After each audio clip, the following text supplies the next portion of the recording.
Turėtų kvepėti žiema, bet kvepia rudeniu. Gal ir gerai, juk žymiai linksmiau, kai yra šilta negu šalta, o mes nieko nelaukdami keliaujame į Kauną, kur susitiksime su labai gudria devintoke Viktorija. Tai Viktorija, papasakok apie save. Atrodo, kas gali geriau papasakoti apie save, bet iš tikrųjų tai yra sunku. Tai aš gal geriau tau parodysiu, ką aš veikiu ne tik per pamokas, bet ir po pamokų. Gerai. Sekas iš dalies viskas. Labiausiai matematika ir geografija. Nesiseka fizika.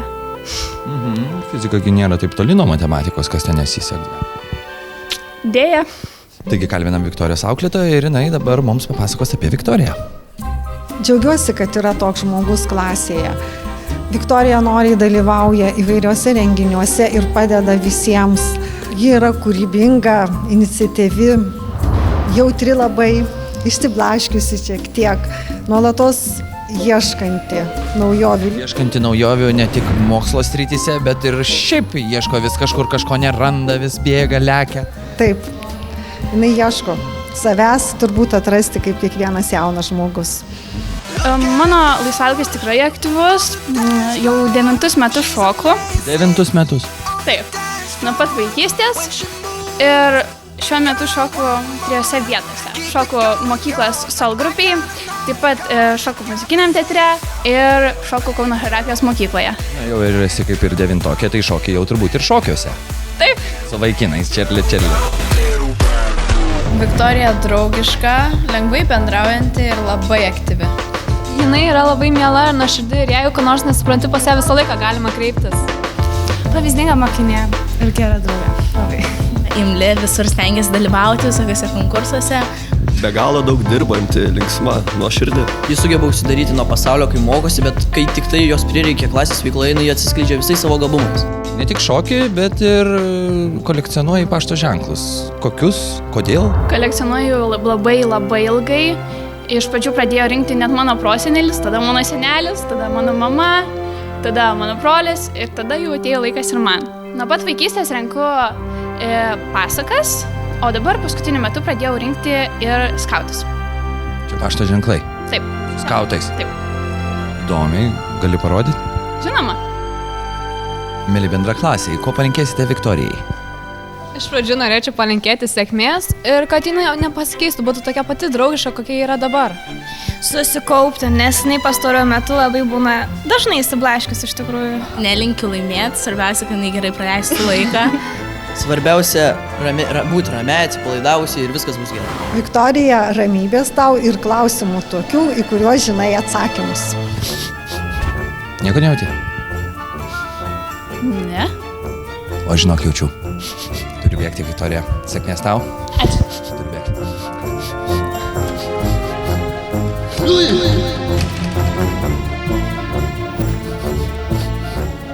Marijampolė, kvepia ošės kotletukais, tačiau iš pradžių darbas, o po to kotletukai. Esu šalia Marijampolės Marijonų gimnazijos, čia mokosi dar vienas gudrus vaikas, devintokas Ignas. Taigi, kas nedirba, tas nevalgo!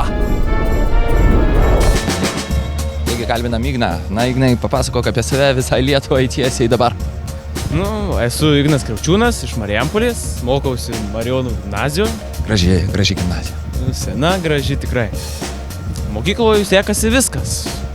Ir patinka beveik viskas, bet labiausiai tai geografija, istorija ir chemija. Taigi, kadangi Ignas yra labai geras ir didis matematikas, kalbinam jo matematikos mokytoją. Koks yra Ignas? Ignas yra visapusiškai išprusęs, bet iš tikrųjų tikslieji dalykai ir humanitariniai, man atrodo, vienodai jam gerai sekasi, nes tikrai apsiskaitęs vaikas. Nelankau jokių būrelių, gal keista, kažkaip netraukia, bet mėgstu namuose eksperimentuoti su viskuo. Ką nors bandau pasidaryti kažką, kad kažkas įvyktų, kad kažkas įdomesnio. Kiek kartų persikraustei? Ne vieną, toj pačioj vietoje. Tai tie eksperimentai nėra tokie blogi. Netikrai, nepavojingi, tikrai. Gal šiek tiek daugiau papasakok, tai ką eksperimentuoji chemijos srityje? Chemijos tai darau raketas. Raketas? Bandau, nepavyksta. Padariau jau 16, bet niekaip nepavyksta. O ko sieki? Kas turi pavykti?